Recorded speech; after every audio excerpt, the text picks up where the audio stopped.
Welcome, Roxanne, Rochelle. It's so great to have you with us here today. Thanks so much, Marina. We're really happy to welcome everyone to our session this afternoon, Small Shop Stewardship, Tools for Nonprofit Staff, Leaders, and Board Members.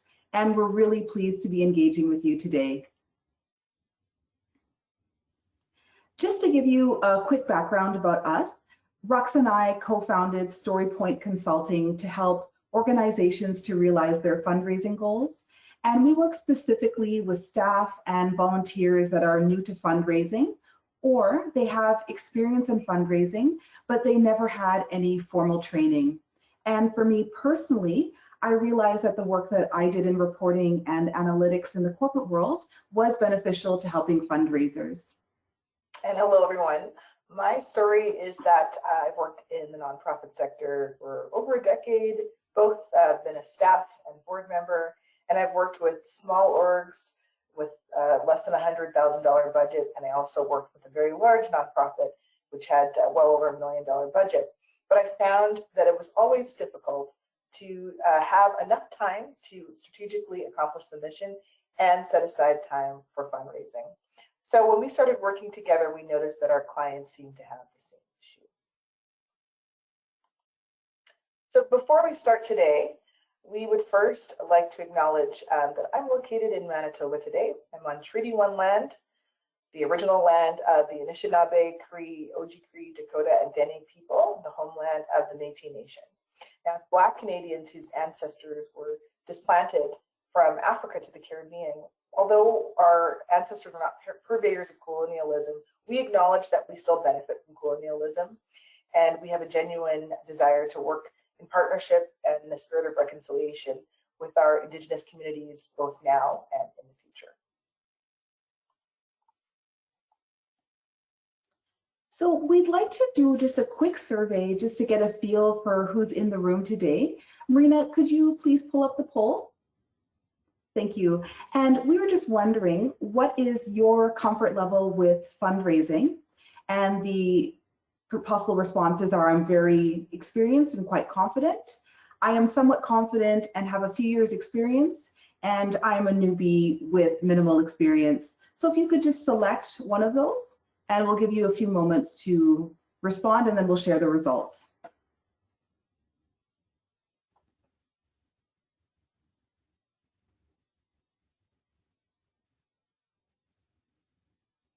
And it looks like it's pretty balanced. We have 44% that are confident, and we have quite a few that are newbies today. So I think this is good. I think you'll get a lot out of today's session. So today we're going to start by talking about why donor stewardship is so important for all of your donors. Then we'll discuss the 4 pillars of donor stewardship, which is going to guide us on how we can create better relationships with our donors. Then we'll talk about simple ways to segment our donors so that we can use our time efficiently. And finally, we'll talk about how to create a stewardship plan that will outline how to communicate with our donors. One of the characteristics of small shop fundraising teams is that everyone has to take on multiple roles and learn to work as efficiently as possible. And to say the past 18 months has been challenging for the nonprofit sector is perhaps a huge understatement. Some already small teams were forced to downsize as fundraising events were canceled, budgets were cut, and makeshift home offices popped up all over the country. So for those of you in the room who may have fundraising as just a piece of your portfolio, you may wonder what the benefits of stewardship are. Because when we think about it, our donor has already made the gift. So isn't our work done? Actually, it's not. So what is donor stewardship? Simply put, donor stewardship is managing our donors' preferences after they've made their gift. And how do we do this? We're going to focus on communicating and building relationships with our donors. Now, why is donor stewardship so important? Well, we want to show gratitude to our donors. We want to inform them of how we use their money. We want to share the impact of their investment. And finally, we want to encourage donors to become more engaged with our organization. And it strengthens the relationship with the donor and their family, and it increases the likelihood that the donor will increase their giving. Now, we're going to get into the specifics of what activities actually make up stewardship. And this brings us to the 4 pillars of donor stewardship, which are acknowledgement, reporting, recognition, and engagement. And these 4 areas work together and become a cycle that drives how we communicate with our donors. These activities help us to remember that once a donor makes a gift to our organization, our relationship with them doesn't end. So we have to consider our donors as investors in what we do, and in most cases, we wouldn't be able to do our work without them. So now I'll talk more specifically about the first pillar of donor stewardship, which is acknowledgement. And timely and meaningful acknowledgements are really essential to donor satisfaction and retention. They demonstrate that a donor's generosity is appreciated and that their gift will advance the mission of your organization. So examples of donor acknowledgement include things like thank you letters, emails, and phone calls. Now, your acknowledgement can generally follow the form of the gift you receive. So for example, if your donation is received electronically, you can acknowledge the gift electronically as well, like with an email, for example. And when donors receive a timely acknowledgement, it sets the tone for your future communications with the donors and helps to build a relationship. And when a donor does not receive an acknowledgement, or it takes too long to receive one, it can send the message that their gift is not valued, and it may actually discourage them from giving again. So it's important to consider what actually makes a good acknowledgement letter. I wonder if anyone in the room has ever received a poor acknowledgement letter, or one that didn't really make you feel appreciated as a donor after you gave your hard-earned money to a cause. So a good letter should have the following characteristics. One, it should be in a kind and personable tone that is genuine and in the voice of whomever has signed the letter. So even though it's perfectly acceptable to use a form or a template letter for most donors, especially to save time, take the time to craft a template letter that sounds grateful and personable rather than robotic. And if you're a small shop, you may be using a lot of template letters, but just take the time when you're crafting these. Good letters should also make specific reference to what the donor is supporting, and that can be a really brief statement. So an example is, thank you for supporting our after-school sports program. Your letter should also demonstrate how the donor's gift will impact your organization. People give to people and causes that matter to them personally. So we have to tell them how their donation will help people, and the more specific we can be here, the better. And finally, the letter should be addressed from the appropriate person in your organization. And that really could be anyone. It could be your executive director, it could be your board chair, but it could also be from a volunteer or even someone who's benefited from the donations to your organization. So the next pillar is reporting. And donor reporting is a key method of communicating the impact of the donor's gift to your organization. So even if there's people in the room who are responsible for planned giving as a part of their portfolio, for planned donors, they're usually also annual donors. So although it might be some time before you actually receive their planned gift, you can still communicate the good work of your organization and what has been done so far with their giving. And strong reports will demonstrate your organization's credibility, because reports will tell donors that you've actually used their money in the way you said you would when you asked for it. So for example, if you requested money to support your after-school youth program, the report should talk about what the money did specifically to improve that program. So for example, maybe purchasing equipment or hiring instructors. In addition, and most importantly, reports should demonstrate the impact of your donor's investment. So tell your donors how you were able to produce positive results in that community. And if we stick with the same example of the after-school youth group, you might report, because of your gift, we were able to welcome 15 more youth in the program, and they all expressed how the activities have given them increased confidence in their athletic abilities, encouraged them to choose sport and recreation over more negative activities. So in that example, I've given 2 metrics. So the first was program participation. There was 15 more youth. And the second was how the participants felt after participating. And so they both show impact. Reports should also be transparent. So this is an opportunity to let donors know if your plans changed or if you were not able to accomplish everything you had hoped for. So I can imagine in the past year and a half, this might be the understatement of the century. I'm sure many of you have been in the situation where some aspect of your programs or services or whatever you do to achieve your mission needed to be reworked due to the pandemic. So for example, let's say you could not expand your youth program as expected due to unexpected costs associated with the pandemic, or perhaps in-person activities had to be reworked and delivered virtually. So don't shy away from reporting a change in plans back to your donors.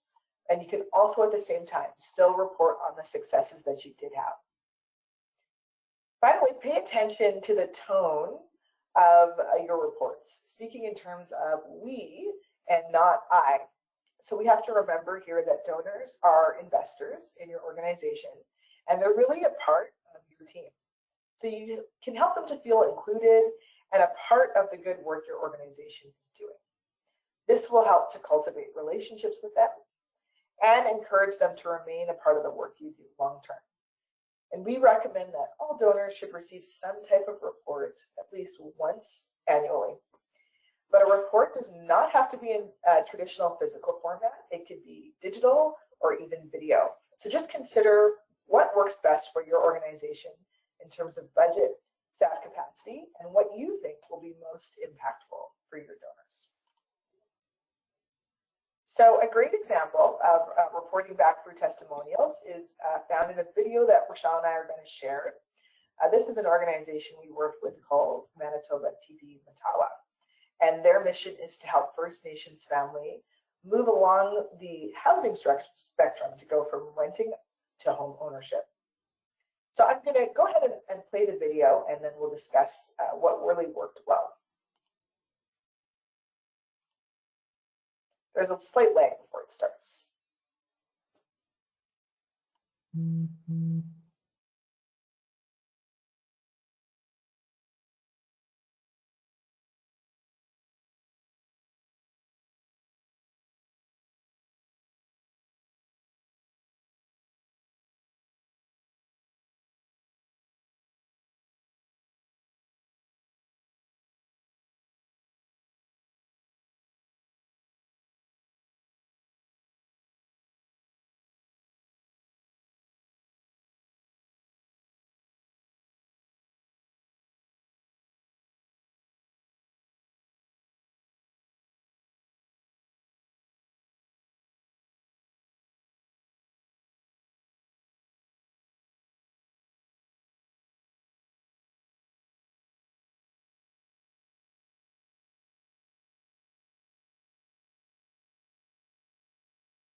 Okay, so I'll just go back to the presentation.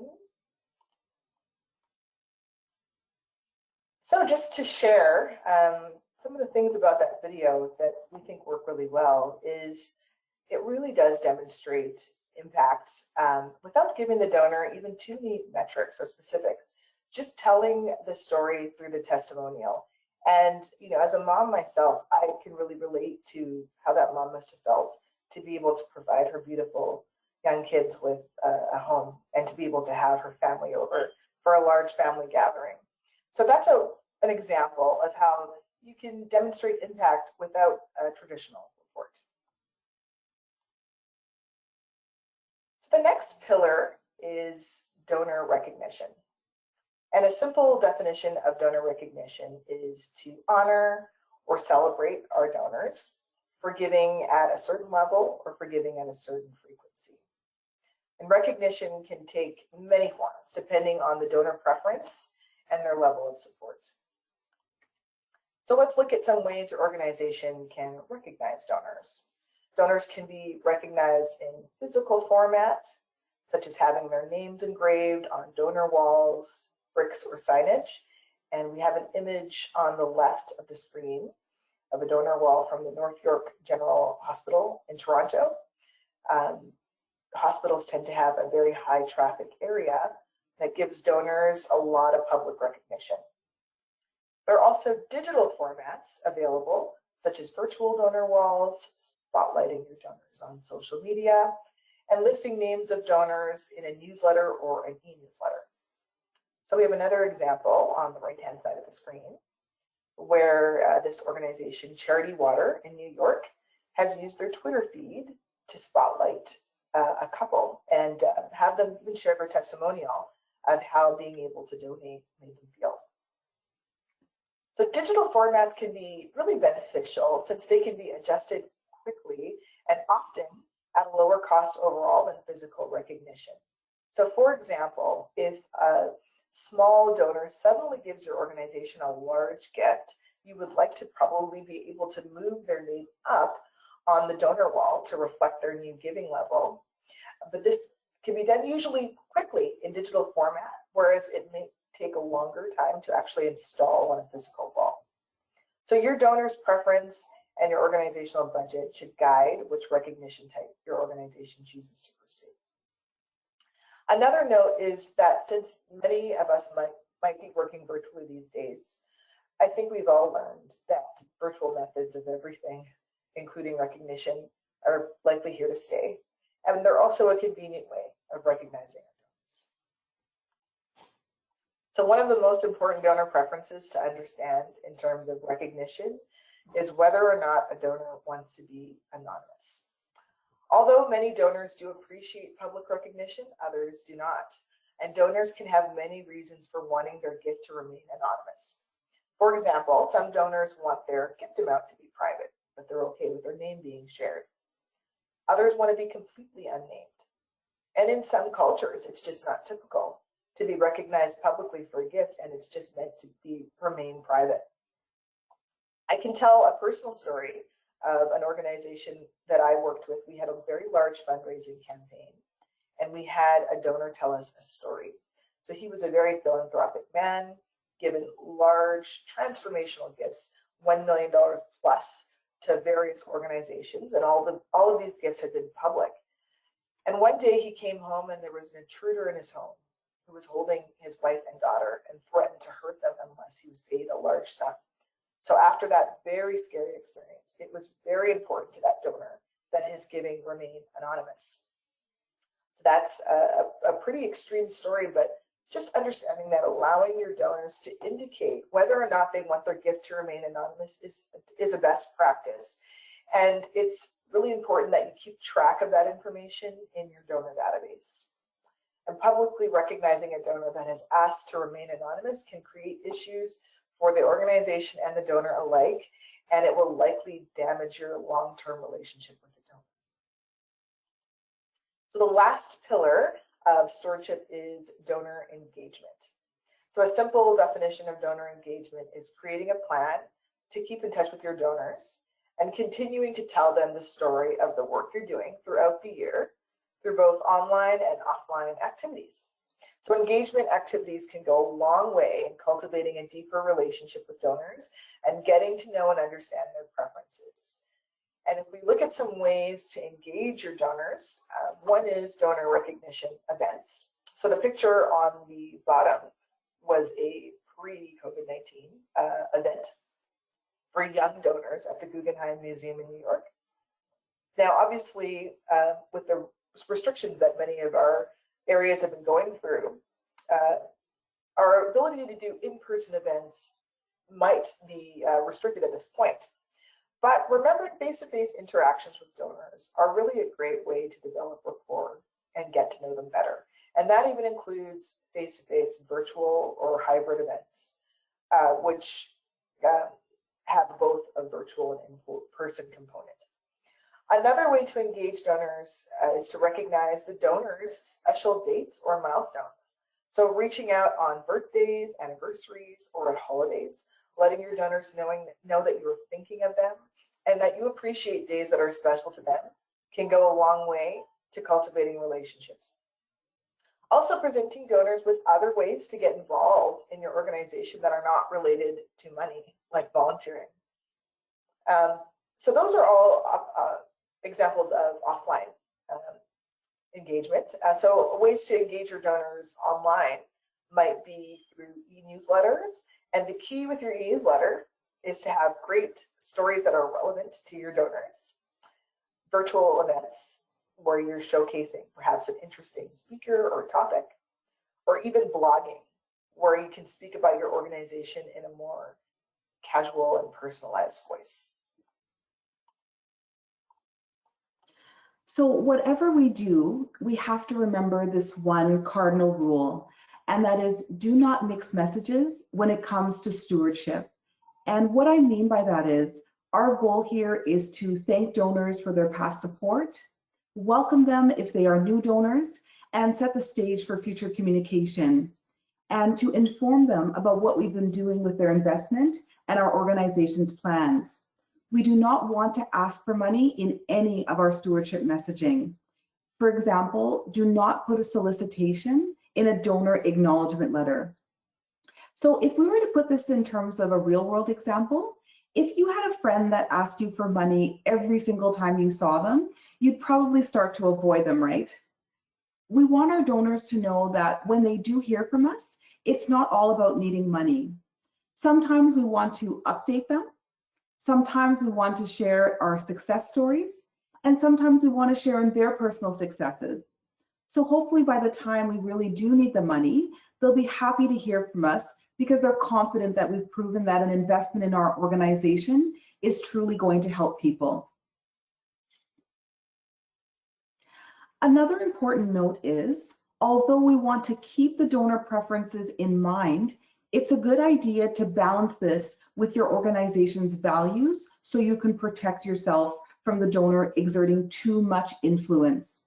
So just to give you an example, earlier this year at a major Canadian university, they were in the process of hiring a director for their international human rights program, but then it was canceled as a major donor shared concerns about the hire.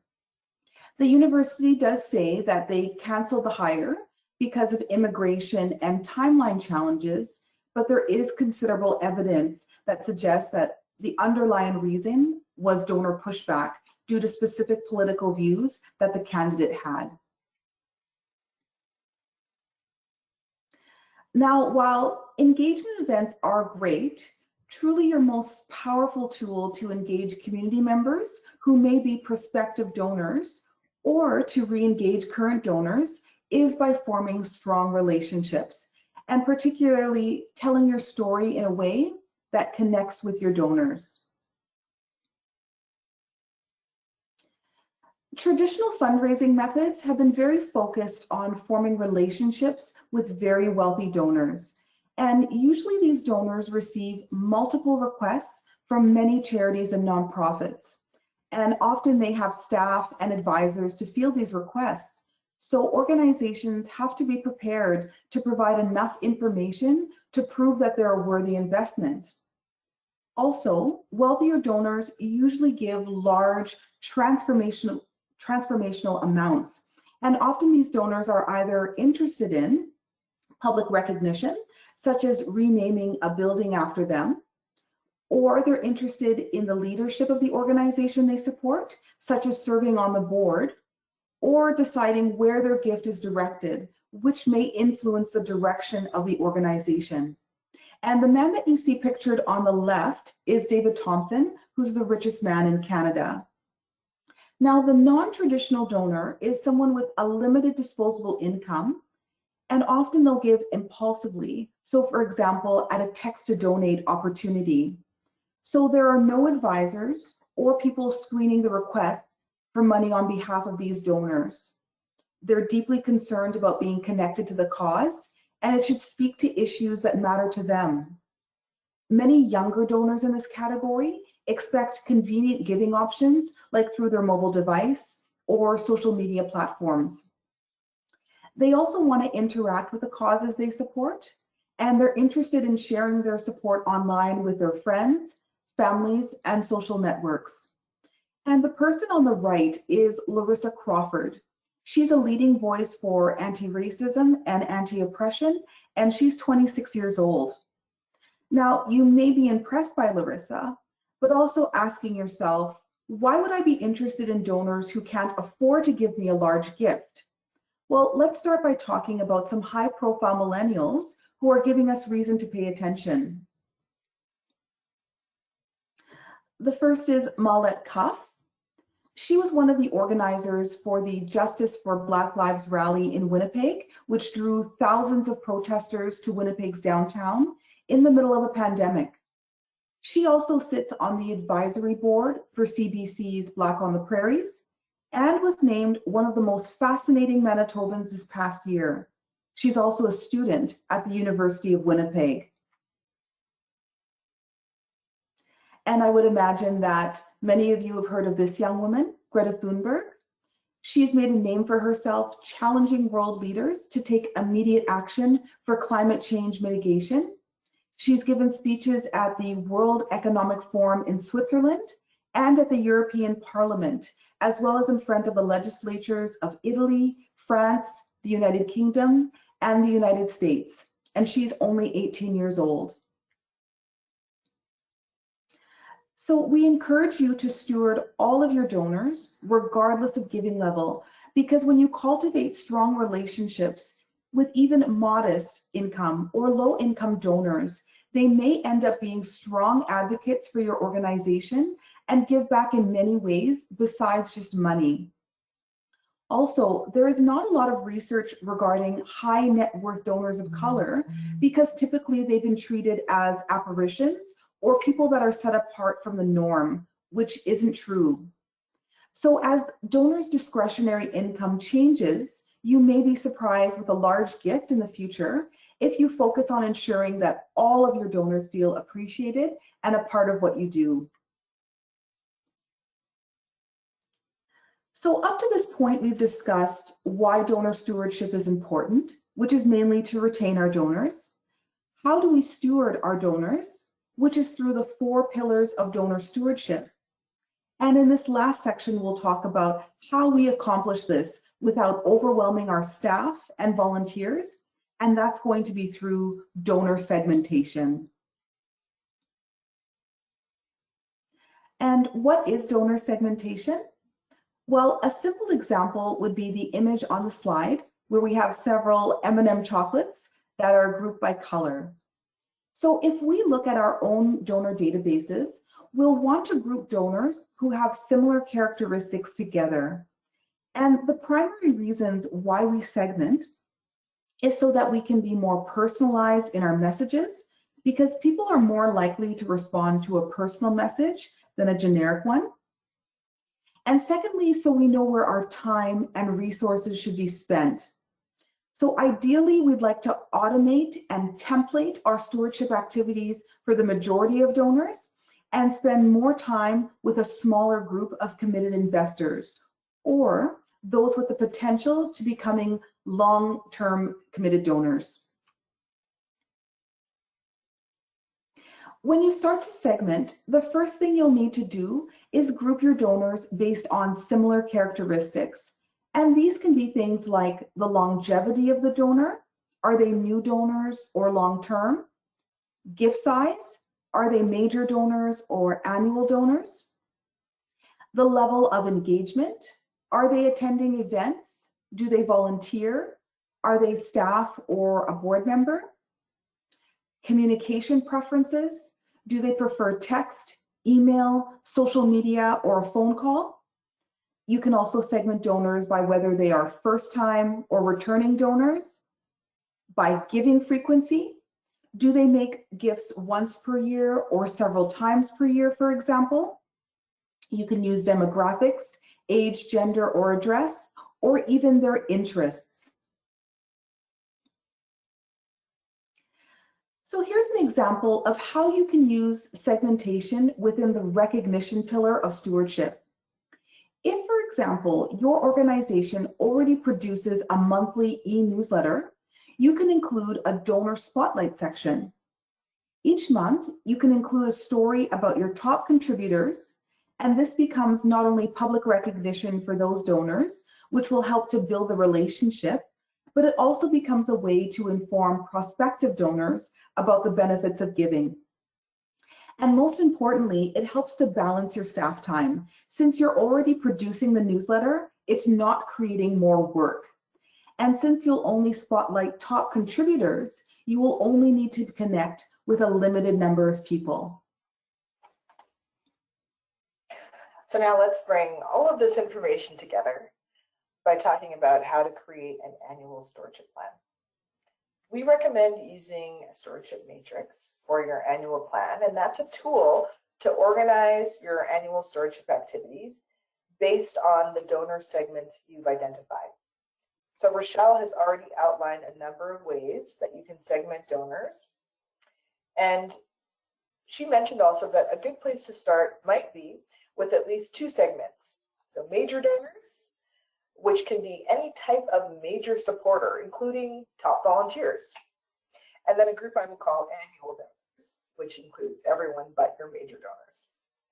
So to create an annual plan, you can follow these simple steps. So 1, identify which segment of donors you would like to target with customized communications. Do you want to engage millennials or perhaps high net worth donors? Or maybe you want to engage volunteers who are also donors.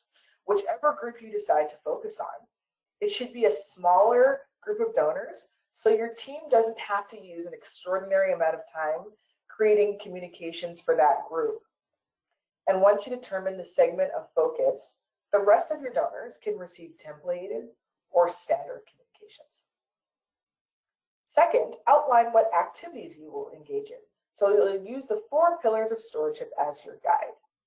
How will you acknowledge, report, recognize, and engage your donors in each segment? And where you can, use existing activities and just expand them to include donor stewardship. So for example, if you already have an annual event, you can expand the program to include a section where you recognize donors. Third, determine the timeline for your activities. What time of year will you send an annual report? Try to map that out so your stewardship activities don't end up taking place at an already busy time where your team is already overwhelmed. And 4, review the plan. So review it with those who will execute it so you can ensure that it's manageable. Because really a great plan that can't be executed is essentially a waste of time.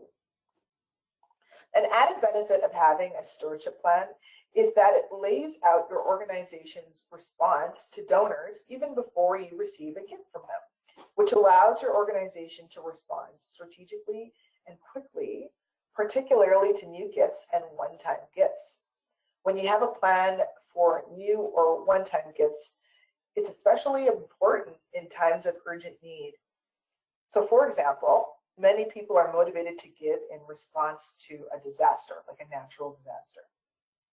So when organizations such as the Red Cross receive an influx of new donations when there's a natural disaster, Another example might be during the pandemic when perhaps hospital foundations and shelters were faced with an urgent need for donations. And even another example still is also related to the pandemic. If organizations had to cancel fundraisers or other income generating events and have been forced to rethink fundraising and have now had to solicit more individual donors. So with a stewardship plan, your organization is all ready to respond to any changes in need. So just remember, stewardship does not have to cost a lot of money, and it actually doesn't even have to cost anything at all. It might not even cost you time if you incorporate stewardship into your already existing activities. So we want to give you some low and no cost stewardship ideas. So number one is thank you calls. So Rochelle and I actually recently wrote an article for Charity Village called Fundraising Activities Board Members Love to Lead. And this was one of those activities we included in that list. Thank you calls are usually a great way to engage board members in fundraising because it really is essentially a feel-good activity. But if you're going to ask board members to do this, please help them out by providing them with a script so they know what to say on the call. Next is thank you videos, and they don't have to be fancy. A video even made on a smartphone, works really great. And particularly when you're engaging millennials and Gen Z, particularly Gen Z, they have a real appreciation for authenticity and will often mistrust flashy videos. So a basic thank you recorded on the phone will really resonate with that group. Next is social media posts. So if we stay on the topic of Generation Z, you create content that is shareable, that works really great for the younger generation of donors. Also check-in calls. So that's a great activity, particularly for planned donors. So if your planned donor has made their bequest commitment, they still need to hear from you. And odds are, as I mentioned before, they're likely an annual donor as well. So check-in calls will just help them to continue to feel connected to your organization. And the last example is visits, including video calls. And we would recommend this for your top donor segment that is receiving the custom communications. So especially with all that's happened in our world over the last 18 months, donors and volunteers might really appreciate a check-in, not asking for money, just seeing how things are going.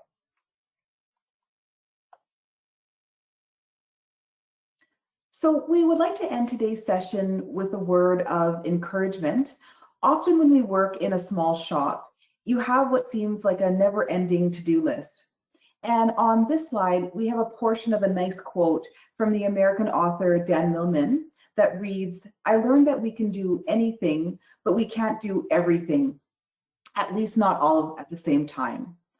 So as an organization, you can't do it all, but do what you can, because all the small efforts that you take towards forming stronger relationships with your donors will be worth it.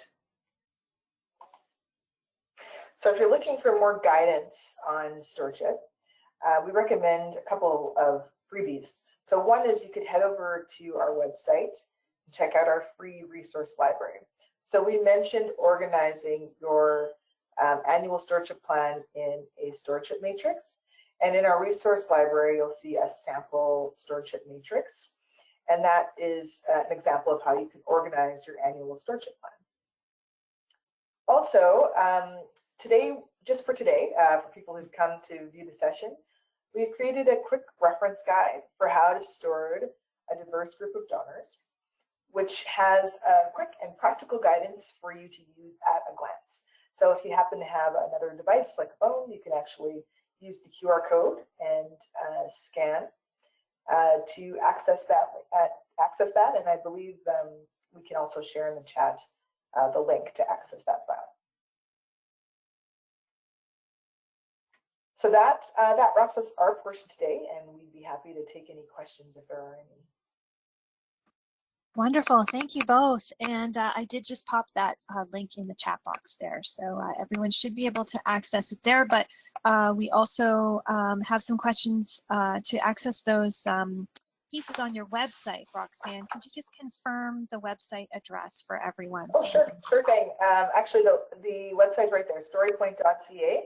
And like I said, you can just go to the resource library and take a look at. There's a few other resources, but the one specific to stewardship is the sample stewardship matrix. Wonderful. Okay, so let's dive into questions. And just as a reminder to everyone, if you do have questions for Rochelle and Roxanne, please put them in the question box and we will get to as many as we can today. If you have an online donation system like Canada Helps or some of the other systems out there that sends an acknowledgement to the donor once they make their gift, should the organization also send their own, considering the person asking this also flags they have no fundraising staff as yet. They are a very small shop. Yeah. Okay. Yeah. We always tell organizations that they should still send out an acknowledgement. Again, if you're able to template a thank you for the majority of your donors, hopefully you can get that out quite quickly or within your capacity, but we still think you should send out a thank you directly from your organization. Rox, did you want to add anything else? Yeah, I would just add that you can think of, if you're using, for example, Canada Helps, and your donor makes a gift and Canada Helps sends an acknowledgement, that's essentially a transactional acknowledgement. It's like a receipt. So what they really need to hear from you is the gratitude portion, the thank you. And that's what's going to help build the relationship and hopefully retain them in the future. Excellent. And do you have suggestions on a standard number of donor touch points? We don't really have a standard number. We always tell organizations it's whatever's within your capacity. So if you're a small shop with less than 5 people, I mean, it might not be realistic to do what other organizations are doing. You have to pick what's within your capacity and that you can do consistently. Excellent. And for monthly donors, do you recommend suggesting a monthly acknowledgement, or is there another cadence that works better for monthly donors?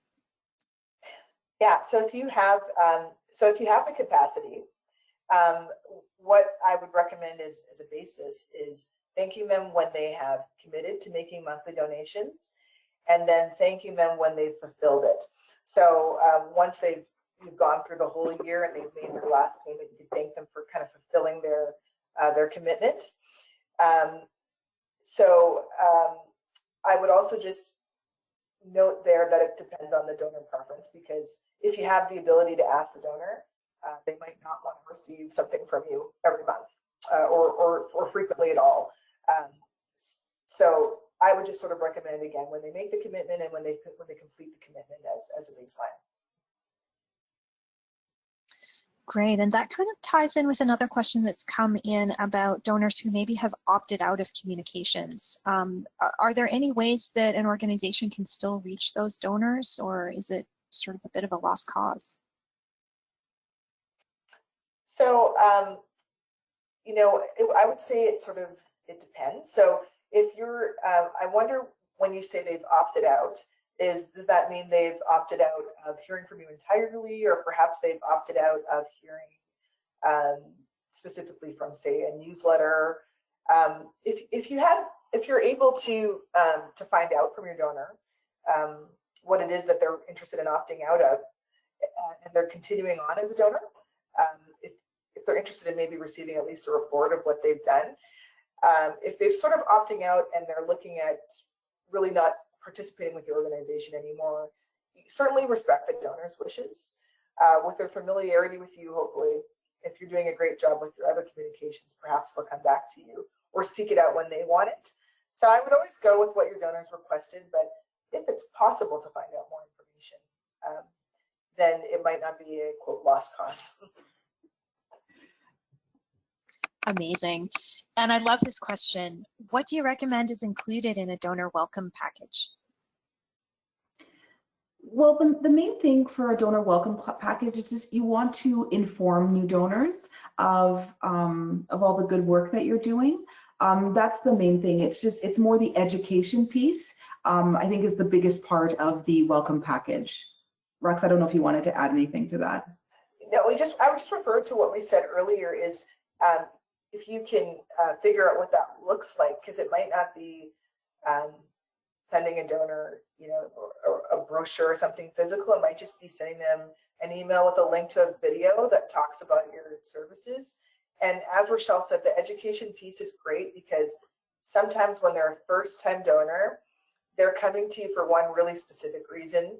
Maybe they had a friend that said, hey, would you donate to this cause I'm interested in? Or maybe they heard something really interesting you were doing and they gave to that cause, but really weren't interested and didn't know the other things you did. So if you can tell them more about what you do, then that will increase the likelihood that they're willing to give again. Fantastic. So moving on to thank you calls. I know we talked a little bit about that. Do you feel that an organization should have permission from the donor to receive phone calls? The person asking the question kind of flags there's a lot of scam calls these days, so is that a concern? And also, what might you say in that phone call? Well, to the first part of the question, if there's a way, we had mentioned earlier, if there's a way to gather the information about the donor's preferences in terms of communication, that would be ideal. So if they prefer to be emailed or another form or mail, then that's how you would contact them. If they specifically say phone, I think it's fine because you have their permission. Roxy, do you want to tackle the second part? Sure. In terms of a suggested script, I would ensure that you know how to properly pronounce the donor's name and just simply thank them. And now the key here is if you can do on a best practice, again, depending on your capacity, the closer you can do it to the donor's gift, the better, the less scammy it will seem. Because if we're doing it, some orgs, it's just within their capacity to do that call once per year, for example. So I might have forgotten that I gave your organization a gift months and months ago, and all of a sudden I'm a little bit distrustful of the call. So if we can do the call even monthly or as close as we can to the donor's gift, the better. But in terms of the script, proper pronunciation of the donor's name, and just thanking them for their recent or in the last year gift, with a really quick blurb of what it did for you. Could be a quick story. We had a participant who mentioned to us that this fund was so helpful for them, and we just want to thank you. You could ask your donor if they have any feedback. Is there anything you want to share with us? Because again, we're trying to make these calls to sort of our top contributors.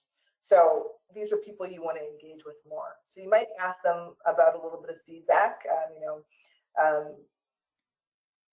Is there anything that you'd like to share with us about how you feel about how things are going, or just allowing the donor to have that closer conversation with you and then end the call. So it's brief. Thanks. Something specific about what the gift did and possibly asking for feedback, and then let them go. And that's about it. Great. And another question that's come in on that note, we recently switched gift processing systems and phone systems. So some of our thank you calls have been delayed. Should we still complete them? I would still complete them. Like I said, best practices, if you can do them a little bit closer to the gift, that's great. But I would still complete them.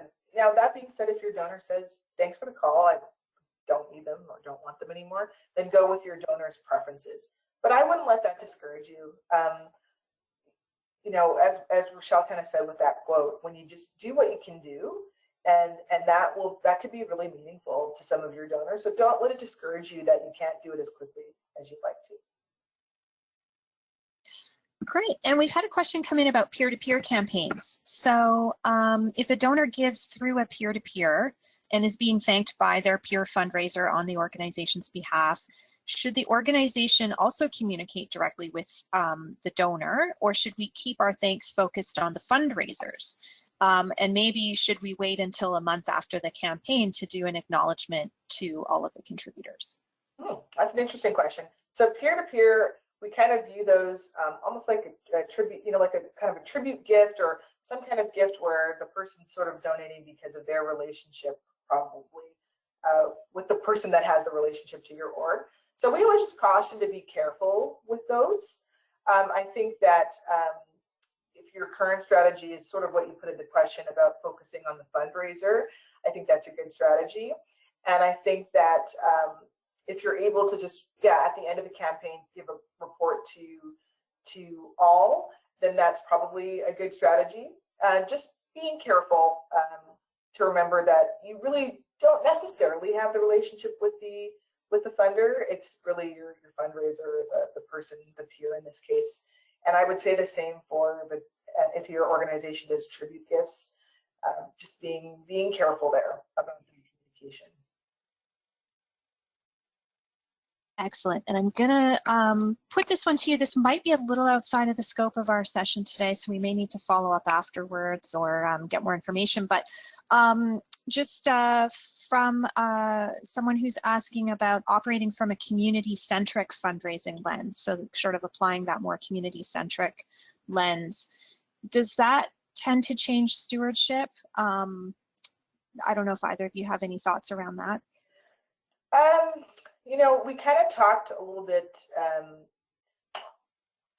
today I think we kind of talked a little bit about this idea of stewarding all donors, even modest income, low income donors. So that's kind of our stance on it. There's a really great resource, community-centric fundraising resource out there. I don't have the tips of my fingers right now. communitycentricfundraising.org. They've got great resources. I just happen to have it in front of me. communitycentricfundraising.org. I would refer you to them because I think that's more their wheelhouse than Rochelle and I. Fantastic. I'm going to pop that link right into the chat box because I've been on their site quite a bit as well, and it does have a ton of resources, so that's great. When it comes to thank you letters, do you prefer email versus handwritten letter, or is there times when one or the other is more appropriate? Sure. Again, I think we can refer to first the capacity, like what do you have the time for? Because typically if you receive a gift electronically, it's okay to send an email. But if you do have time to do a handwritten letter, I would definitely use that maybe even for your major donors. So if you do your segmentation, if you want to automate the majority of your donors and just send an email, and then maybe for your major donors, whatever you define that to be, those ones could get the handwritten letter. Great. And another wonderful question from Christine, who says, I work in a relief and development organization, and over the past 18 months, there has obviously been many asks. Several donors have made multiple individual donations, and we do send a thank you card for every donation made, but where is the line between thanking and, quote, bothering? Your donor will define that line for you. So if you're sending a thank you note with every gift and the donor says, you know what, this is great, but it's okay, I don't need this, I would let your donor guide you and your staff capacity. So yeah, a lot of these, these answers sort of depend on what's working for you. I think that's amazing that you're sending a personalized card for every gift. That's incredible. I really, when I get a card, it really stands out nowadays because I don't get many. So I think that that's wonderful. And if that's working for your capacity and you haven't heard your donors say, forget it, then I think you could keep doing it. Fantastic. So I see we're coming up on the hour, so I think we're going to close questions there, but I wanted to turn it over to both of you if you had any final comments before we sign off today. Again, it's really important to, build that relationship with your donor, but again, we always stress, do what's within your capacity. I'm sort of the data person, so I just really emphasize using that donor segmentation. If you can just identify, the donors that you think are going to be, long-term committed donors to your organization, and really try to personalize those communications while still communicating with everyone, I think it's a really great strategy. And I'll end with encouragement because I have been there. I have worked for the small shop, and I know that, as we said, it can seem never ending. So even coming today to this session and having the desire to do better to storage your donors is fantastic. So congratulations to you, and congratulations to all of you on the work that you're doing, because I know you're doing your best for your donors as we speak. So thanks so much for coming. Thank you. That's fantastic. What a great way to end today's webinar. I love it. So thank you again, Roxanne, Rochelle, great presentation today. To all of our participants, I just wanted to remind you that we'll follow up with you by email, likely later today, with the link to the webinar recording and the slide deck. You can feel free to share that link with your colleagues as well. It's all publicly available. The email will also include a survey link that you can fill out with your feedback on today's webinar, and we'll be sure to share that with our presenters also. As a reminder, the inaugural Charity Village Conference and Awards are coming up on November 3rd. We're currently accepting nominations and applications for our awards until September 30th. There are award categories for organizations and individuals in a variety of areas, including fundraising. So we'll include additional information in the email we send out later today and encourage you to make a submission before the deadline. On behalf of Charity Village, thank you again for joining us today. Next week, we'll have a panel discussion on how the nonprofit sector can build more diverse and equitable boards with Senator Ratna Omidvar joining our panel. So we're very excited about that. That's coming up on Wednesday next week, bit of a date change, but Wednesday the 29th. So you can find more information on that and our upcoming webinars at charityvillage.com/webinars. Thank you again, everyone, for taking part in today's session. I wish you all a wonderful rest of your day. Bye-bye.